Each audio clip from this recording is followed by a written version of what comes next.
In this video, I'm going to show you how you can stretch and mount your own canvases on custom-built frames. We'll produce canvases with crisp corners and flat surfaces that look great no matter where they are displayed. Remember the Great American Eclipse of 2017? I was there and I produced a lot of photography of the event. I processed my photos together into a large mural and had it printed on canvas so that I could hang it on my wall.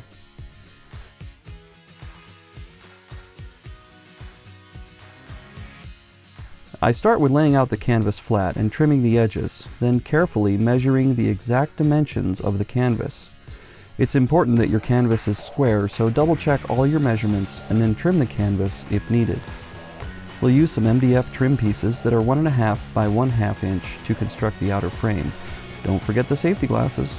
I'll start with the two long edges. I cut the first end off at a 45-degree angle.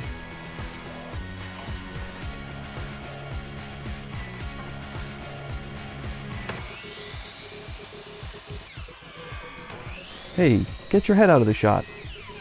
Sorry you had to see that. Then I'll measure out exactly 4 inches shorter than the long dimensions of the canvas and cut the other end at a 45-degree angle. Repeat the first cut on the second piece, then place the first piece on top of the second to mark the exact length and cut its second angle. This ensures that the two pieces are the exact same length. We'll repeat this process for the two short pieces as well. Cut the first angle, measure 4 inches shorter than the canvas, cut the second corner, lay it on top of the second piece, mark it, and then cut it. This finishes up our outer frame pieces. They're a little dusty, so I'm going to blow them off to keep them from spreading dust all over my canvas while I mount them. Next, we'll flip the canvas over so that it's face down and loosely lay out the frame pieces. You can see here that by cutting them 4 inches shorter than the actual length, there is room to roll the canvas around the frame as it is stretched. Carefully line up one of the long edges perfectly with the edge of the canvas, and then very carefully roll that frame piece down so that it lays flat on the canvas. Repeat for the other long edge. The long edges are then used as a guide to place the short edges, with the corners all just barely touching.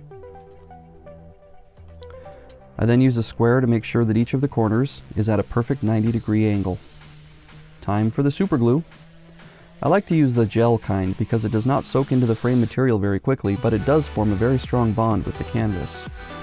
Starting with one of the short edges, carefully pick up the frame piece, spread some glue on it, then place it back exactly where it was, again using the corners of the other pieces of the frame as a guide. Apply 10 to 15 seconds of pressure to make sure it bonds well to the back of the canvas. Repeat this process for all 4 sides of the frame.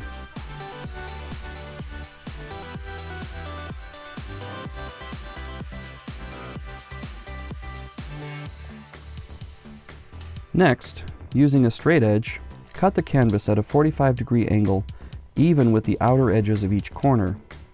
Then, cut the resulting inner triangle of canvas so you have 2 triangles to fold up into the joint. Place a small dab of glue on each of the triangles, then fold them up and apply some pressure so they set. Repeat this pattern of cuts and glue on all 4 corners. Folding these triangles of canvas into this joint is one of the ways that this technique actually stretches the canvas material. By adding a few layers of canvas into the joint, it forces the frame to become just a little bit larger than it was originally, which causes it to stretch. Now my staple gun happens to be yellow, but my sources tell me that any color will do. I'm going to use 1/2-inch staples, but you can choose whatever size staples you like for your frames. Start the staples in the center of each edge. Be generous with the staples, maybe one every 3 or so inches. The staples are what really holds the canvas to the edges of the frame, not the glue from the earlier steps.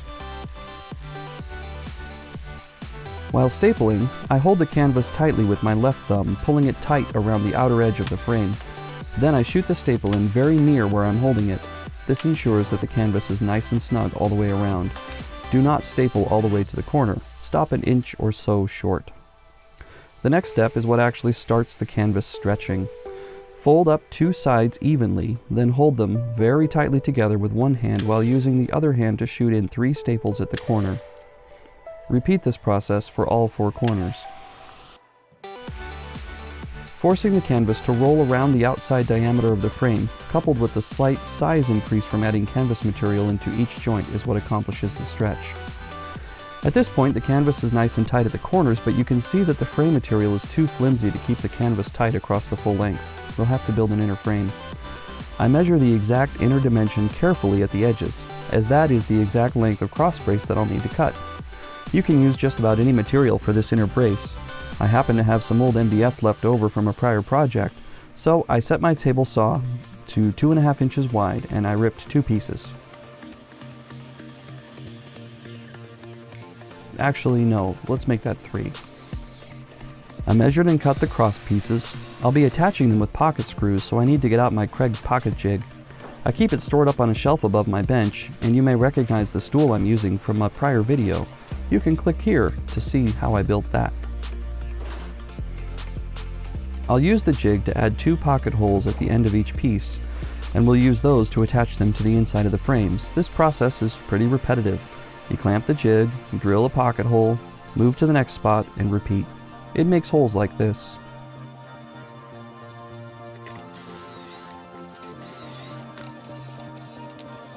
You get the idea. Next, I measured and marked the exact center of the canvas, then placed my first cross brace. This is a tight fit because this is finishing the stretch of the canvas.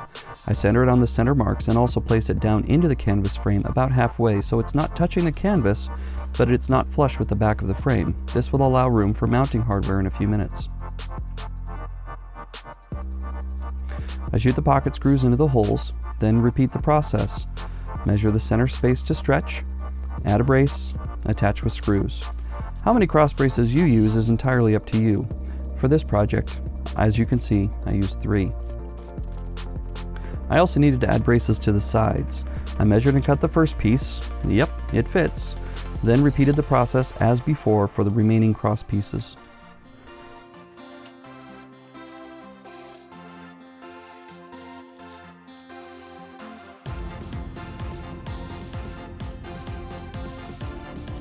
Once the inner frame is complete, the canvas is fully stretched. Here, you can listen as I tap on the canvas with my microphone right next to it. It sounds like a big bass drum.